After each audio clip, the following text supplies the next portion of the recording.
Hello, glad to have you join us on platform. I'm Ruth Aguele. A healthy lifestyle plays a significant role in shaping how our body systems functions in all ramifications.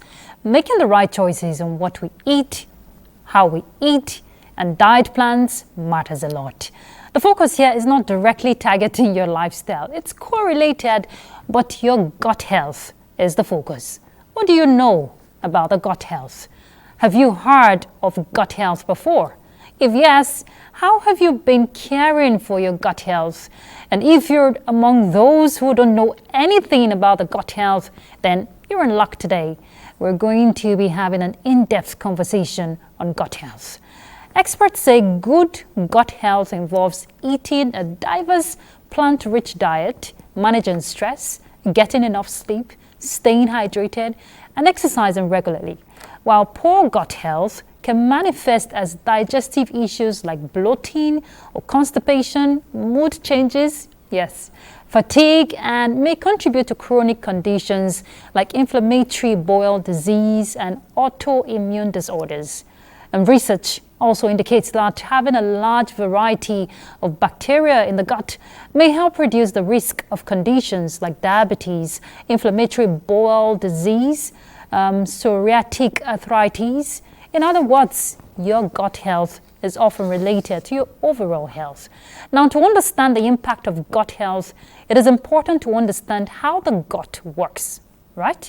But I'm not a health expert, so we will be engaging a neurotoxicologist on the platform today, Dr. Tor Agbidie. He is also an integrative medicine expert. Well, the focus will be gut health and balance. Thank you so much for joining us, Dr. Tor Agbidie. Well, thank you, Ruth. It is my pleasure to be here. Always a pleasure, and I'm sure we're ready to learn a lot. So before we bring in our panelists, I'll just take you through a bit of his profile, which is part of what we do here on platform. Dr. John Tor Agbidie is the founder and CEO of In-Country Medicare, an integrative medicine center of excellence. Dr. Tor Agbidie studied and worked in the United States of America for over 30 years before forgoing the comfort of living there and returned back home. And while in the USA, he worked with Novartis Pharmaceuticals, a global pharmaceutical company, as a study director and principal investigator. He also worked with the United States of America Food and Drug Administration as a research fellow, where he conducted several studies on drugs of abuse, that is drug abuse. Also, Dr. Tor Agbidie specializes in integrative medicine, toxicology, and has directed several studies on the Good Laboratory Practices guidelines. He's earned his MS and PhD degrees from Oregon State, Oregon Health and Sciences University, Oregon, USA, and a DVM degree from Ahmadu Bello University, Zaria, here in Nigeria. Recently, he was honored with his wife, a traditional chieftaincy title, Atakpu Tiv, and I hope I got that, Itegi Atakba, Thank you. by the Tiv community in Taraba State. So I can call him Chief. All right, recognizing, their contribution to humanity.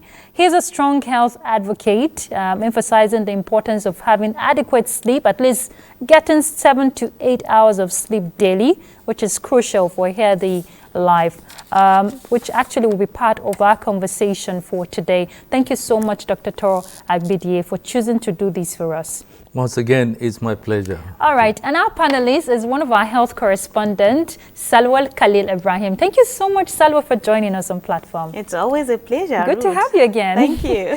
All right, so Dr. Tor Agbidie.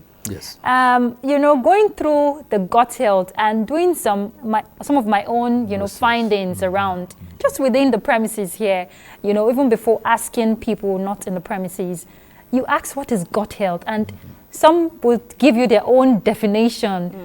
For something as important as this, a lot of people are in the dark. So tell us, as the expert, when we say gut health, what are we talking about? Well, thank you very much, Ruth. Medicine health practice is really very, very conventional. When you combine two words, if you're really careful and interested, from those words, if you just break them down, you will just get the meaning. First, let us understand what is gut, because we have gut health. The gut simply is that track that you start from the mouth, then you go through the esophagus, then you go through, the stomach, then you have the large intestine, then you have the small intestine, then you have the colon, then you have the rectum, and the anal opening. So simply put, the gut is just like a tube that I've just described the various components or parts. And it is really very, very important that each of these different parts plays a key role. And that role is mainly that of digestion. Because it is when we eat food and the food is broken down by the process we call digestion, that it will go into those smaller units which will be absorbed into our system, and it goes specifically to the smallest unit of life, which is the cell. And if you look at this track, we have known what it is now. Health simply means the track must be maintained or be in a situation or state where it will perform all the functions that it is supposed to perform optimally, starting with digestion, starting with then assimilation, and the gut. We've also come to know that it has a coexistence of some bacteria, what you call the microbiome. Microbiome just simply means the population or ecosystem of bacteria that it is found in the gut. This is divided into two. You have the good bacteria, and then you have the bad bacteria. These two must exist in an appropriate population. We don't want a situation where you have too much of the bad bacteria overriding the good bacteria. But in general, you want the good bacteria to override so that they will perform their various functions as we will discuss in the course of this expose. This bacteria, which is known as microbiome, is really, really very important.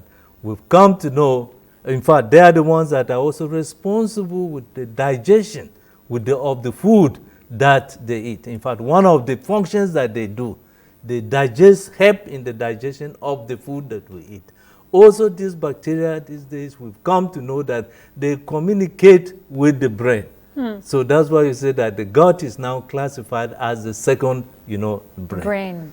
So I think with this, simply put, gut health, I've defined what the gut is, then what health is, and this health controls most of the functions that we see. So you can see that with a poor, bad gut health, it leads to several diseases, diabetes, hypertension, immune dysfunctions, and others. And we'll break it down further, but let's hear from Salwa. Okay. Like you mentioned now, our health begins from what we take in now. And then a lot of people might not understand that as soon as whatever you put into your mouth, that is where it begins. Now, doctor, you might want to explain further how this works, especially how it affects, like you mentioned, our brain. What we eat, does it really define, or how does it affect our gut? Very good question, Salwa. I had anticipated that earlier, that being between the two of you, we're really going to trash it this evening. The mouth is where digestion starts. Let me discuss this. It is really very important. Most people don't even know how to eat. Okay. Digestion, which is breakdown of complex food that we eat. And if you want to know, we have three main classes. You have the carbohydrates, then you have the proteins, then you have the fat. Digestion of carbohydrates starts mainly in the mouth. So it is really very important for you to chew your food very, very well. We classified this food in 3 classes. If it is soft food, we are expected to chew it at least 15 times before you swallow. Yes. 15 times before you swallow. I didn't know that, doctor. Yes. Okay. Why is this important? Because digestion of carbohydrates starts in the mouth, and the mouth has what you call salivary amylase. These are the enzymes that starts the breakdown of carbohydrates. So in the mouth. So if you just throw it in and just rush it down, you see the amylase, salivary amylase have not had the opportunity to start their work. So, doctor, just hold it. Yeah. When you say soft food, Yes. give example of soft food, because I hear you say carbohydrate. Yes. Are you talking of, food that we call in Nigeria here swallow? Swallow. Yes. Okay. Yeah. You see, soft food, swallow would be considered that, soft. And even pap. Because you see, with swallow, you have to chew it and then break it and then allow it to mix with the salivary amylase that will start the conversion of complex carbohydrate to the simple form. The simple form that any of these complex food will go to for carbohydrate is glucose. For proteins is amino acid. For fats, you have fatty acids and then triglycerides. So keenly and majorly, digestion of carbohydrates starts in the mouth. So that is why oral hygiene also becomes very important. Because as you chew the food, then it mixes with this salivary enzyme and converts it to a simple form that will be absorbed into the body, that will be useful. So I must emphasize dental health or oral health is really very important. I talked about those bacteria that in the gut. The bacteria are not only in the gut. We also have in as much as you have gut microbiome, that is the bacteria that are in the gut, we also have oral microbiome. The mouth has some, bacteria that are also useful, that plays a key role in digestion. Take for example, it is in the mouth that you have when we eat plants contain what you call nitrates. Nitrates break down to nitrite, and nitrite goes into nitric oxide. These are some of these new molecules that we have come to know that they're almost life controlling. Most of the problem we have in the body is as a result of poor digestion that might have started in the mouth, where the nitrate was not initiated in being converted by the oral bacteria into nitrate that will be converted finally, ultimately, in the gut into nitric, oxide.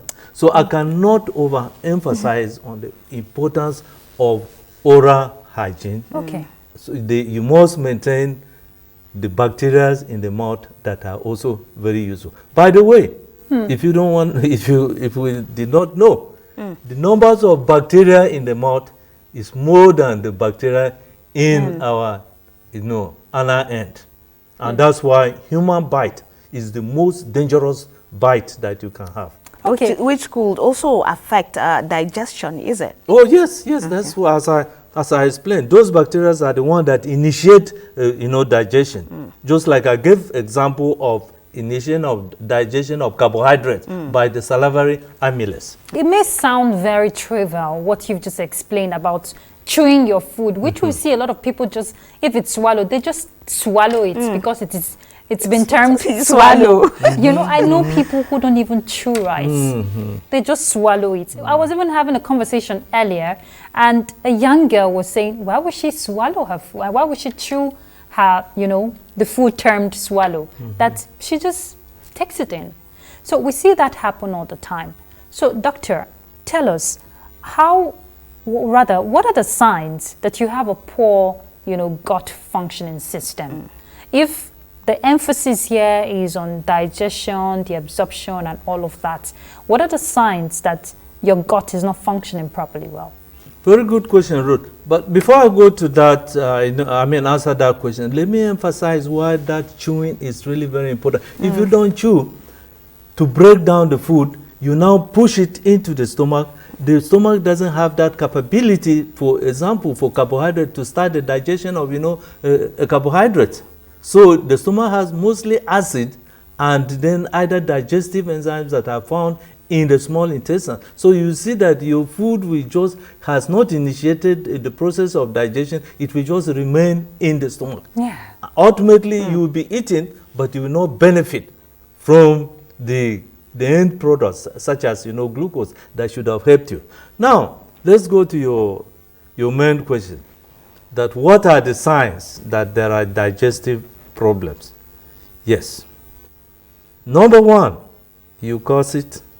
You didn't chew the food, you didn't start it very well, so you just push it into the stomach. The stomach doesn't have the capability of initiating the digestion. So you see that the food will just remain there. This is why you have bloating. You have problem with indigestion because you had not helped the food to start the digestion in the mouth. So when it goes into the stomach, it will be there. On the other hand, the second problem is that when it gets into the stomach, because it came where it's not in its own territory. I told you that the stomach is mostly acidic. So you see that the stomach now will be struggling to secrete more acid so that it will digest the food. But this will be an effortless effort in the sense that the acid doesn't do anything with the digestion of, a carbohydrate. So you have the stomach producing excess acid.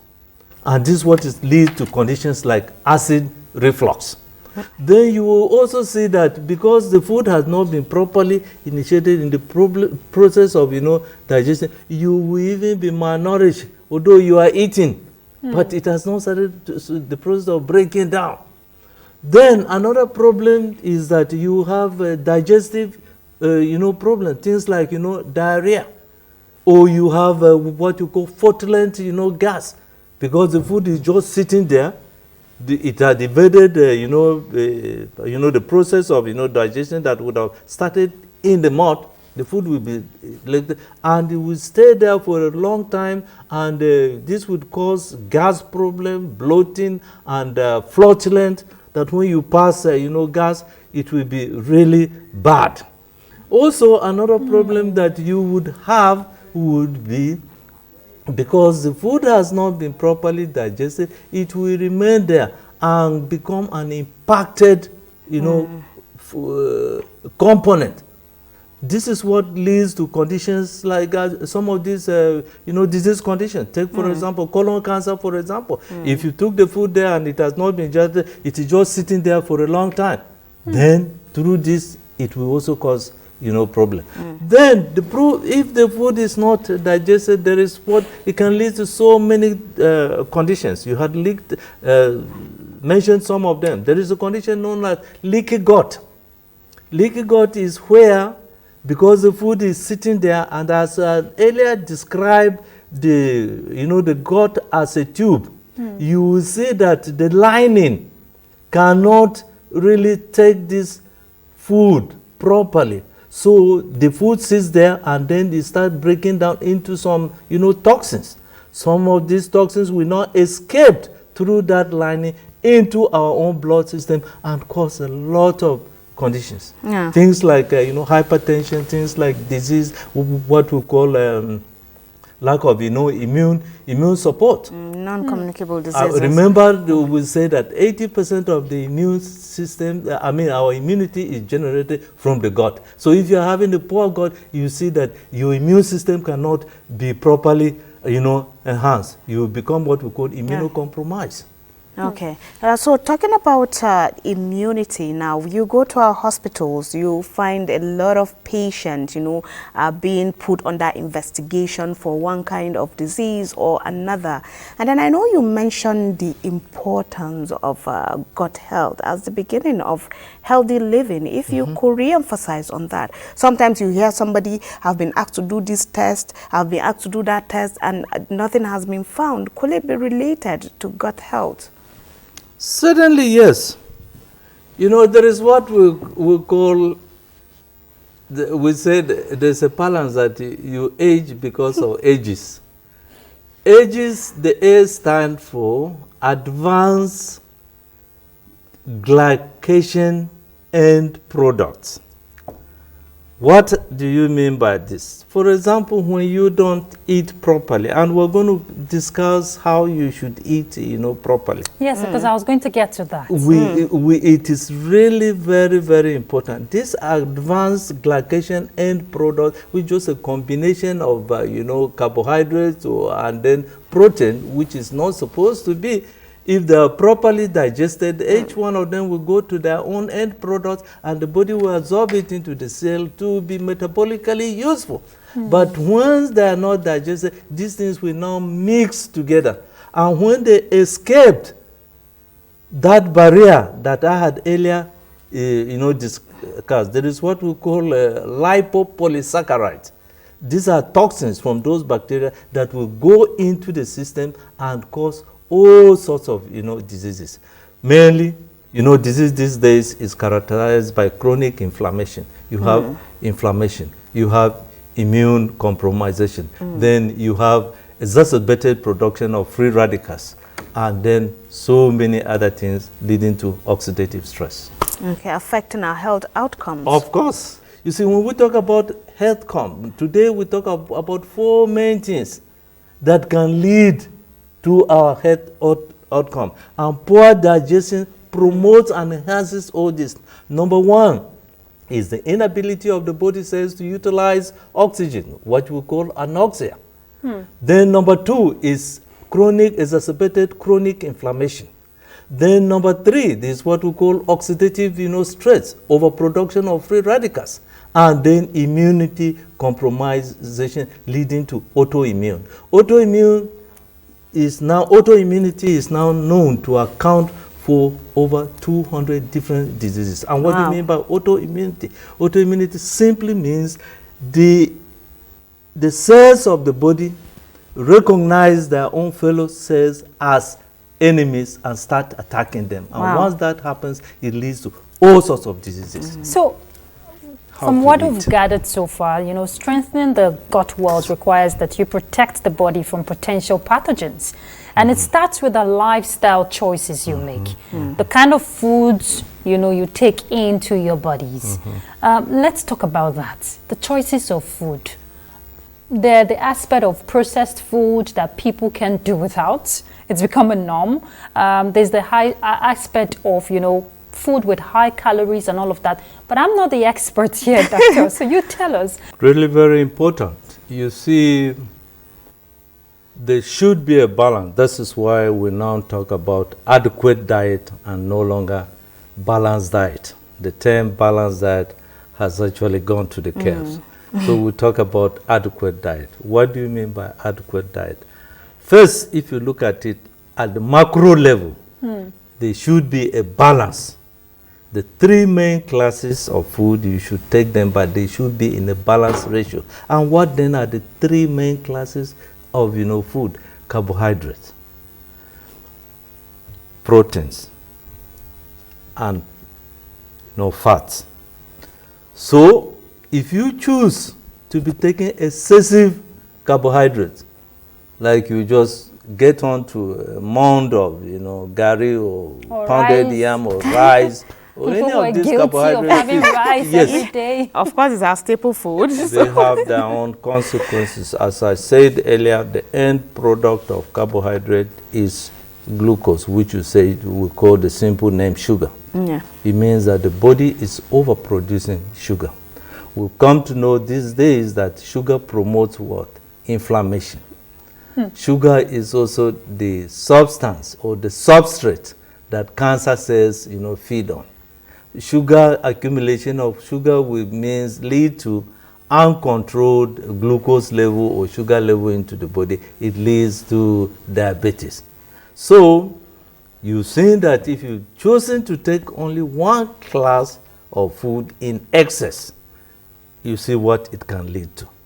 Now, it is advised and recommended that you should mix carbohydrates, you should mix proteins, and you should also mix fats so that you can have an adequate, diet.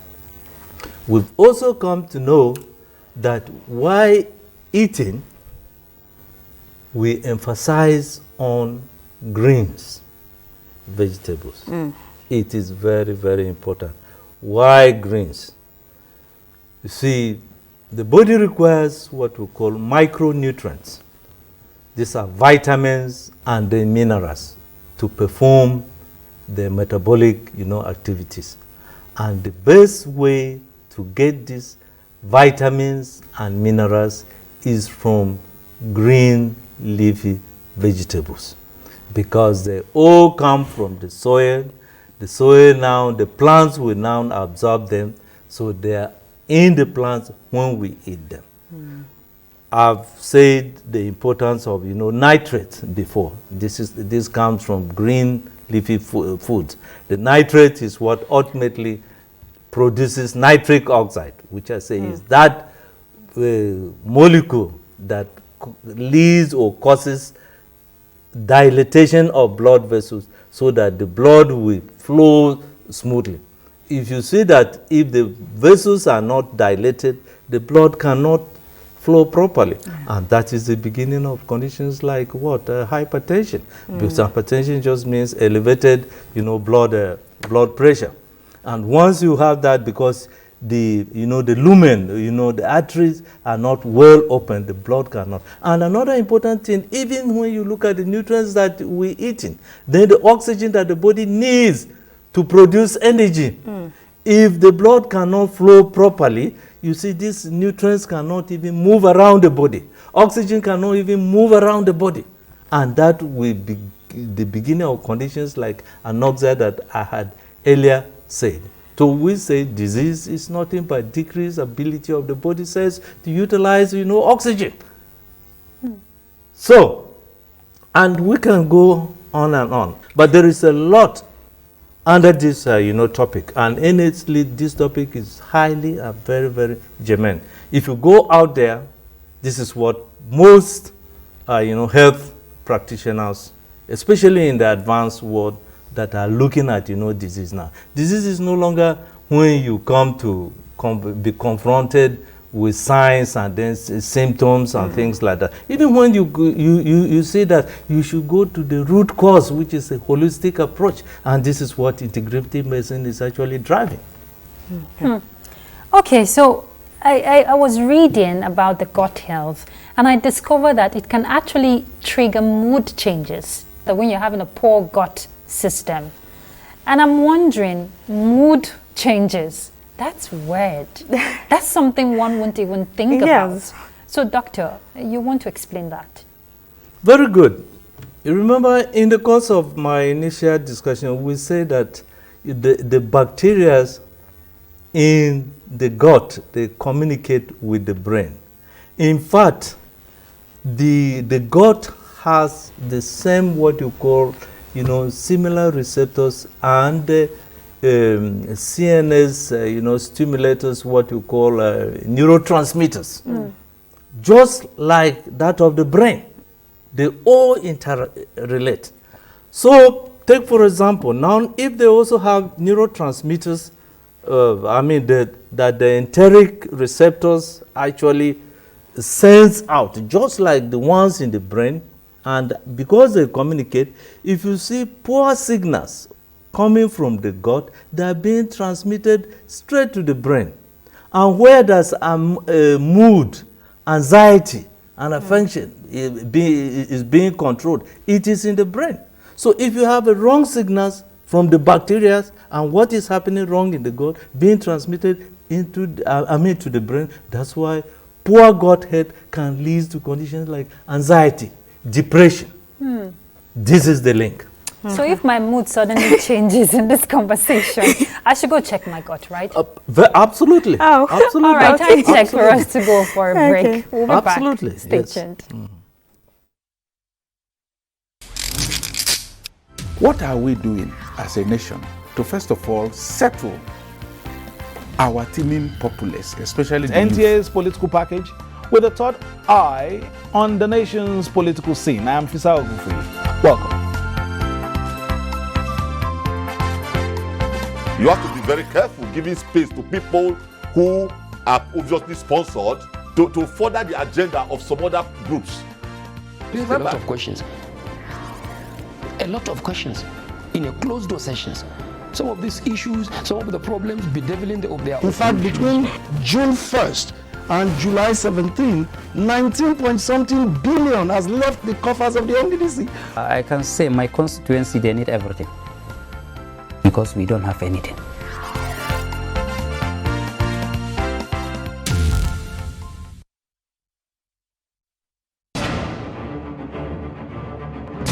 A method for digital literacy is a bot that you can use, you can interact to learn more about digital literacy. Hello, it's our pleasure to have you join us on platform. I'm Ruth Aguwele.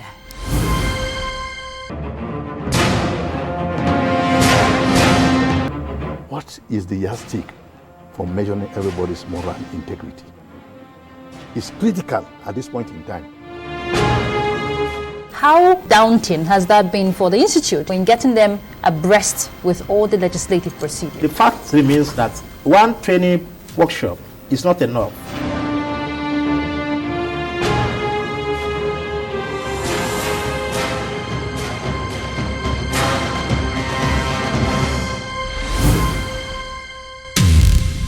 Thank you for staying tuned. The conversation is on gut health and balance. How are you creating that balance going by our conversation here? Salwa, you have a question. Okay, now, Ruth, I hope your mood is balanced. My mood is balanced. Okay, now let's take it up from our lifestyle now, which I'm sure it affects also our gut health. Maybe the way we sleep, what can we do wrong that may affect our gut health, doctor?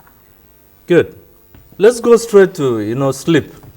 I tell people that if you know and understand the importance and the health benefits of sleep, sleep is more than your bank account, what you have in the bank, in terms of, health. So let's look at sleep vis-a-vis gut health. There is some chemicals, specifically what we call the serotonin. Serotonin is what leads to production from serotonin and tryptophan leads to production of melatonin. Melatonin is that chemical that regulates and controls one's sleep. That's why it is really very much said that you should sleep in sync with your circadian rhythm. What do I mean by this? There are two hormones that actually control the circadian rhythm. One is melatonin. Melatonin is also known as hormone of darkness and hormone of sleep. As soon as darkness starts coming, melatonin production starts. That is the hormone that controls our sleep. And the importance of sleep is important for as an anti-inflammation. Sleep is important for detoxification. Sleep is important for rejuvenating of our cells and body. Sleep also detoxifies and removes toxins. Now, why is it important? Let's look at melatonin. I say the production of melatonin starts by 6 p.m. when the sun sets, starts coming. Now, its production picks up by 10 p.m. That's why we emphasize that you should sleep between the hours of 10 and 6 a.m. 10 p.m. and 6 a.m. so that you can have the maximum benefit of melatonin. I've listed some of its own benefit. If you don't sleep within these hours, you are missing out on your melatonin, cycle. You are losing all those benefits. This has consequent effect on your body.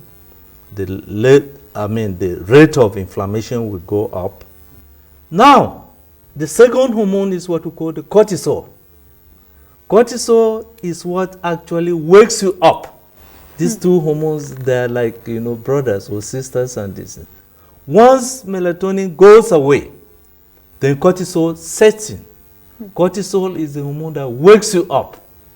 So in the daytime, cortisol is in charge. Somebody will say, oh, okay, you say we need 8 hours sleep. Yeah. I can sleep from 6 a.m. to 2 a.m. or 2 p.m. I've achieved 8 hours.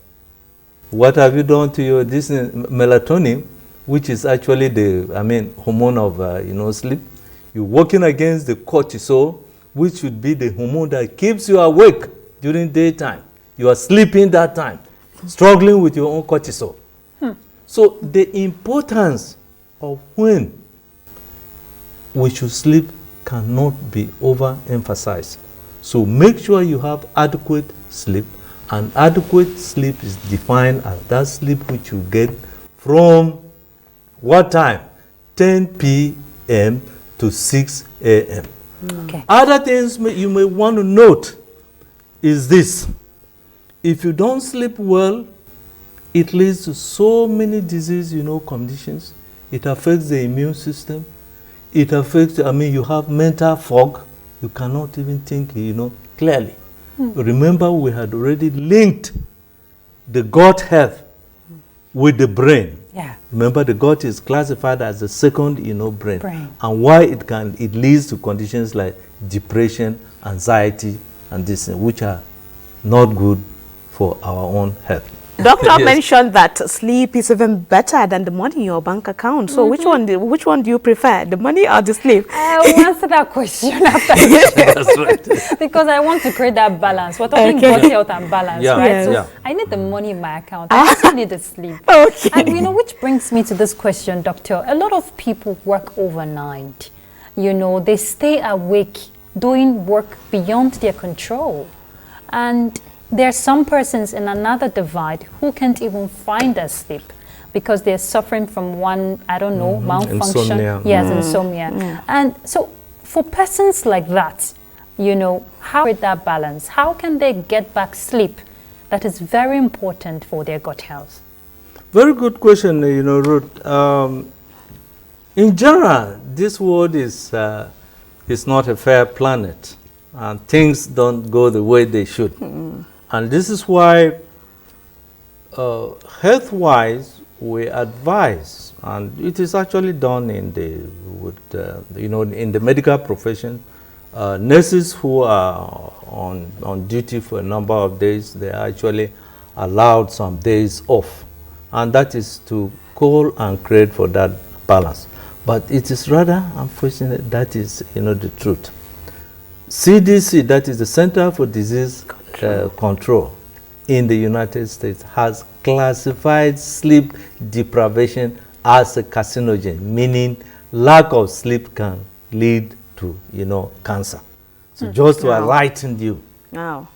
And when also we say lack of sleep, this is also quantified if it becomes a lifestyle.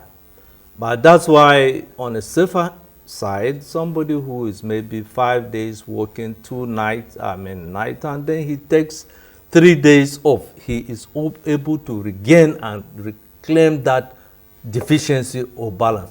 But if you choose that is your own life, you'll be working from maybe 6 p.m. to 8 a.m. to entire life. There are consequences that come with it. But we haven't known this, that's why we ask for a balance so that you can reclaim and adjust. What about those who take caffeine, to stay awake, or addicted to alcohol, and even caffeine. How does it affect the gut health? It certainly does. It certainly does. And that's why if we really have time, I would have gone into what we call how do you get quality sleep hours. One of the things we will teach you is that you should not take any drinks or food after 7 p.m.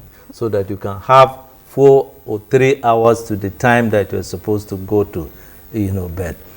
You should not take caffeine 3 or 4 hours before you go to bed, because caffeine certainly affects this. Then things like making your room very dark. Remember, I had earlier said melatonin is a hormone of sleep. Yeah. Don't sleep with your television on, with noise all over the place. Your bedroom is your sleeping room. It is not an entertainment center. In general, we advise television should not be in your bedroom. Television should not be in your bedroom. But to really emphasize and answer your question, is this: caffeine will have its own benefits of it, but don't take caffeine 4 hours before you go to bed. It will definitely have its own effect on you. Salwa was looking at me when they talked about the lights on and all that. Some persons, I'm not saying it's me, can't sleep with the lights turned off. I don't know why Salwa is smiling. No, certainly not me too. Go ahead. Okay, doctor. So having mentioned, we've been speaking a lot about the importance of gut health now. Really now, are people really aware of these, the importance of gut health? As an expert now, do you think people are really aware? Or what can we do, to enhance this enlightenment about the importance of gut health? Well, thank you very much, Sawa, for that question. And that's why I always say kudos to, NTA.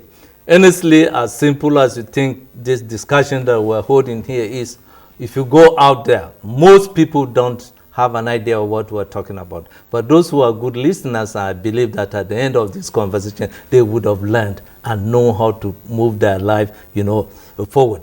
So my appeal is that NTA should make more of this kind of, expose, so that we can educate, the public. Even health, professionals. Yeah. Some of us, some don't know. We just look at disease that it has just occurred, but little would somebody go to link, take for example, sleep deprivation with, anxiety or depression. But we have discussed it, this night. And having said that, I must mention how you would optimize your gut health. Yeah. Let's spend time on that maybe before we close. Okay. Yeah. How do we optimize? And optimization simply means keeping your gut healthy. There are certain things you got to do. Please go ahead. Tell us. Number one, we discussed it before, make sure you eat properly. The right food. Not only right, even that that chewing that I say, you must chew your food properly. Don't just push it down where it goes and stays in the stomach, because the digestive process did not start where it should have started. It just staying there in situ. Then number two, make sure you sleep well, because sleep affects your gut health. Number three, get involved. Eat the right combination. So, for example, some people know if you have a salad and then you have carbohydrate, then you have protein, how do you eat them? It is advised that you eat your greens first. Then it is also advised that you eat your greens in combination with proteins, not your greens in combination with carbohydrates. Number three, some people have a wrong habit. They are eating and they are drinking. No, that is wrong. Don't, when you are eating, it's not the time for you to be drinking water. The ideal thing for you is to take 8 ounces of water before you start eating your food. But some persons, doctor, sorry to chip in, believe that while eating and you're taking water, it will aid digestion faster. Okay, that could be, but that could also not be. For example, I mentioned how digestion takes place in the different components. When you go to the, the stomach is predominantly acid there that does, the process of, digestion. So if you are taking water during that time, it goes to dilute that acid. So the food goes there, the acid is no longer there enough to start the digestion of the food. And that's what we recommend. Don't be drinking too much when you are eating. Another thing when you do this is that your stomach will claim to be full when you are not actually, full. So chew your food very well. Make sure it goes in there to meet the right amount or volume of, acid that will do the digestion, not for you to dilute it. That the acid will, the stomach will start struggling on how to produce more acid. So you don't want to dilute your acid. That is for, digestion in the stomach. Doctor, you're an integrative medicine expert. Yes. Are there supplements, people could take to help boost their gut health? And if I may add too, is there special diagnosis, for identifying issues with our gut? Let me get to Ruth's question. It is really very important. I'm glad you brought that up. We're going to talk about optimization of the gut health. One of the ways to optimize the gut health is to use what we call probiotics, because the bacteria in the gut, especially the good bacteria, needs these probiotics as their own food, so that they can grow and maintain the right population. Today you have probiotics on the market, but I would advise that before you start taking probiotics, make sure you see the right professional that would advise you, because they have to be in the right formulation. We use what we call the doctor's biome, which is in a liquid form. That is the best form. And they make sure that it has enough what we call strains. Any good bacteria probiotics must have 15 different strains, and then there's what we call CFU colonies, usually 35 billions and then above. These are some of the things that professionals will guide you. But I cannot overemphasize on the importance of probiotics, which is the food for good bacteria. Not only probiotics, you must also use prebiotics. Prebiotics simply is gotten from green, vegetables, from fiber. That is what actually feeds, the probiotics that the bacteria, use. So it is very important that you look at that. Another way is this.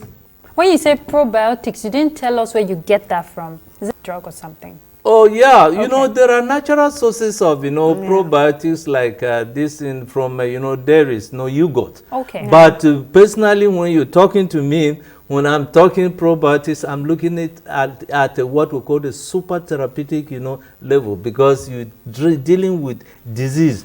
You are not going to depend on sources like yogurt, which you have just small. Remember, I talk about colonies and the SCF. They are very small. This is for normal life. But where you need the deficiency, you need to correct them with the high strengths as well as CFUs. Okay. Another thing I was going to mention about gut health is that it's just like we're all seated here. The place is clean. That's why it is we're sitting.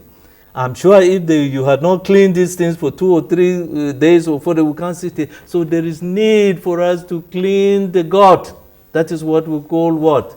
Detoxification.